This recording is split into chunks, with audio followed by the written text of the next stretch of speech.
Chinyere Eyo is a wife and a mother who is on a mission to reach out to people who have been hurt sexually.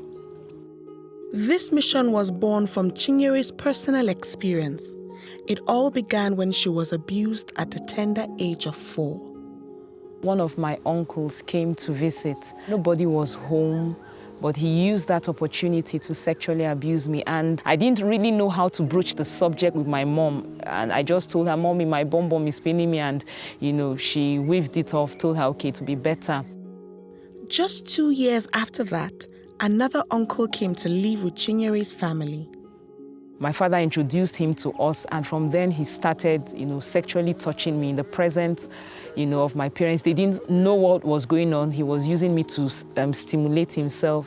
It actually went on to actual abuse, started sleeping with me, told me this is what uncles do with their nieces. The sexual abuse became a frequent affair.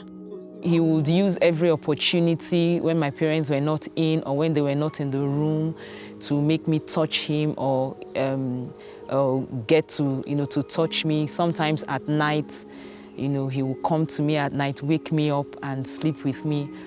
And it went on from 6 until I was about 13. After 8 years of being repeatedly abused, Chinyere decided she had had enough.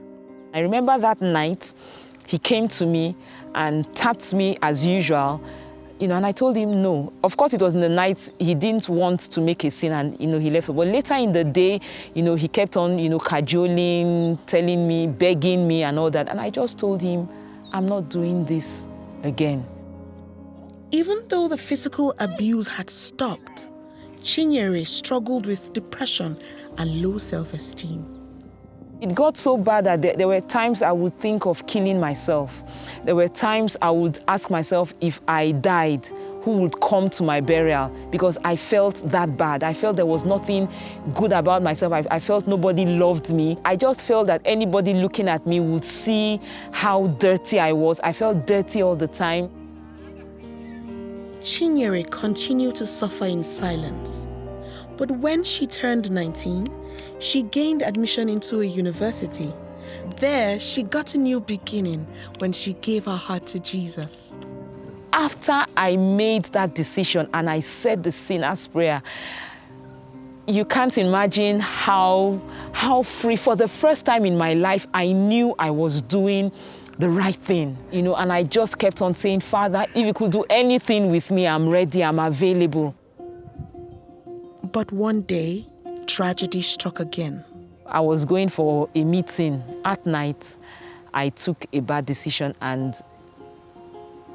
entered a path road at night, not knowing that there was a rapist lurking, in the dark. And immediately I felt that hand. I was like, God, what's happening?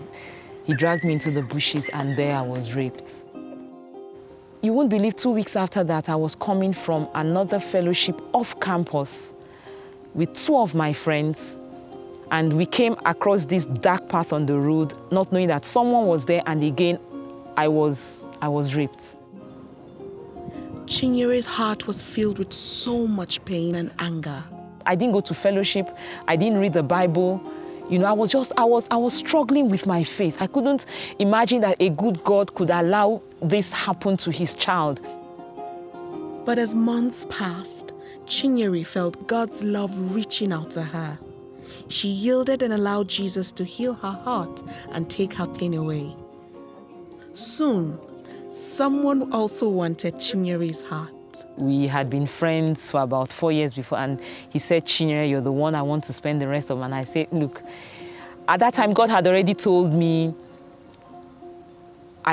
he wanted me to use my story to bless lives. He wanted me to share my story. And so that first meeting, I told him, hey, okay, you want to marry me? I've been abused, I've been raped, and I want to stand on the pulpit and share my story and bless lives. And that was just how I said it. And he was taken aback initially, and he kept quiet. And then after some time, he said, as long as I can also share your story on the pulpit. And I was like, this is not real. This cannot be real.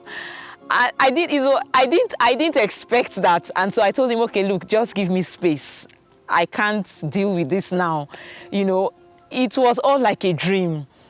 Prayed about it, and that's how we eventually got married. With the support of her husband, Chinyere started the Sexual Offences Awareness and Victims Rehabilitation Initiative in 2008. During the period of my healing, I also did a lot of research, and I found out that I wasn't one in a million, because statistics tell us that 1 in every 3 to 4 girls will be sexually abused before age 18. And 1 in 6 boys will also be abused. And so I said, okay, now let's start this NGO.